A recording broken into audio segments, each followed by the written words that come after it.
प्रेमावतार श्री चैतन्य महाप्रभु। प्रस्तावना। कृष्ण भावनामृत आंदोलन संपूर्ण विश्व में फैल चुका है, फिर भी इसके जनक श्री चैतन्य महाप्रभु अधिकांशतः अपरिचित हैं। यहां तक कि भारत में, जहां भगवान चैतन्य का नाम सुविदित है, अधिकांश व्यक्ति उनके कार्यकलापों तथा संदेश से अपरिचित हैं।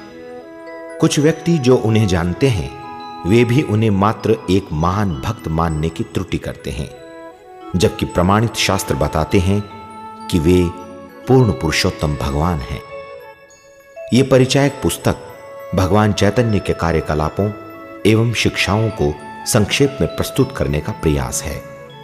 इसमें मुख्यतः उनकी मूल जीवनियों यथा चैतन्य चरितामृत तथा चैतन्य भागवत से अंश लिए गए हैं।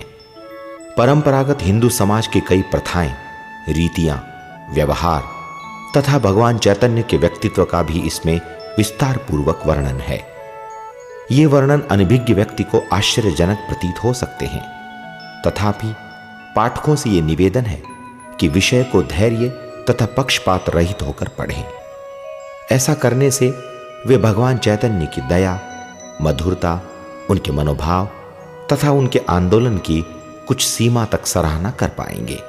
विस्तृत जानकारी श्री चैतन्य चरितामृत को पढ़कर प्राप्त की जा सकती है। प्राकथन। भगवान चैतन्य के अनेक नाम हैं। उनके पिता ने उनका नाम विश्वंभर रखा। युवावस्था में उन्हें निमाई पंडित के नाम से जाना जाता था।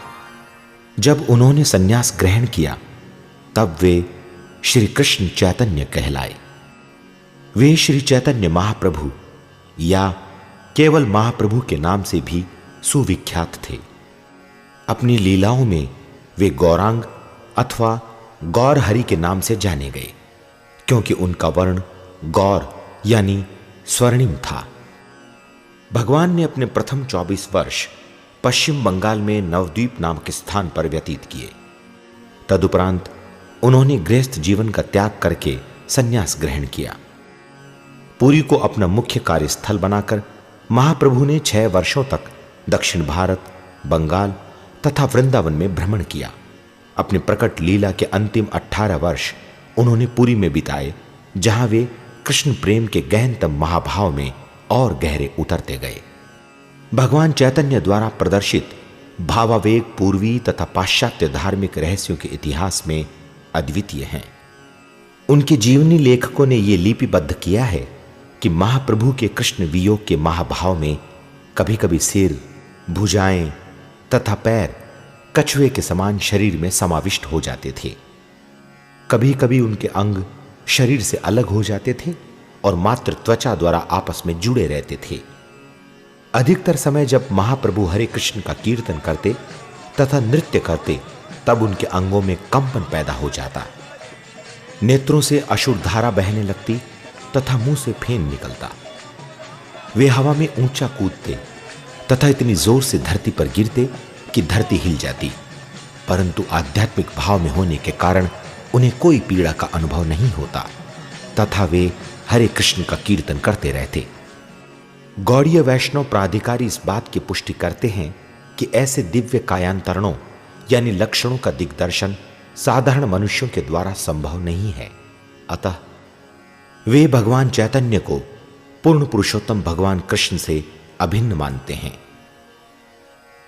कृष्ण श्याम सुंदर के नाम से सुप्रसिद्ध हैं और भगवान चैतन्य गौर सुंदर के नाम से। उनका यह अद्भुत गौर वर्ण राधा उनकी नित्य संगिनी तथा उनकी आह्लादिनी यानी आनंद प्रदायक शक्ति के साथ सम्मिलन के फलस्वरूप है। अतः श्री चैतन्य महाप्रभु राधा तथा कृष्ण का युगल स्वरूप है, परंतु उनका भाव तथा वर्ण श्रीमती राधा रानी का है। वे इस जगत को श्री श्री राधा कृष्ण की आराधना सिखाने के लिए अवतरित हुए। भगवान चैतन्य की भांति उनके भक्त भी तेजस्वी हैं। वे कृष्ण के नित्य मुक्त संगी हैं, जो उनके गौरावतार की लीलाओं में भाग लेने के लिए अवतरित हुए। जीवनी लेखकों ने लिपिबद्ध किया है कि गौरांग के पिता जगन्नाथ मिश्र वसुदेव तथा नंद महाराज का युगल अवतरण है।